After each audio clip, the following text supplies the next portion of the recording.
ሰላም ናችሁ ወገኖች፣ እንዴት ናችሁ? በዓለም ላይ ወደብ የሌላት በህዝብ ቁጥር ትልቋ ሀገር ኢትዮጵያ ናት። ይሄ ልክ አይደለም። በአመት እኛ እስከ $2 ቢሊዮን ለጅቡቲ እንከፍላለን። ይህንን የምናደርገው በሌለን የውጭ ምንዛሪ ነው እና በጣም ከፍተኛ ኪሳራ እያስከተለ ያለ ነገር ነው። ኢትዮጵያ የወደብ ባለቤት መሆን ይኖርባታል። የራሷ ወደብ ያስፈልጋታል።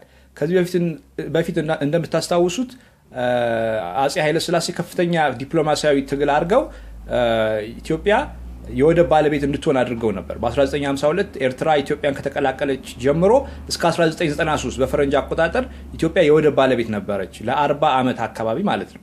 ከዛ ኢህአዴግ ከገባ በኋላ በሁለት ዓመቱ ኤርትራ ተገነጠለች። ከዚያን ጊዜ ጀምሮ ለወደብ ከፍተኛ ገንዘብ እየከፈልን ነው እና ይሄንን በትግል ማስቀረት አለብን። በቃ ኢትዮጵያ የራሷ ወደብ ያስፈልጋታል።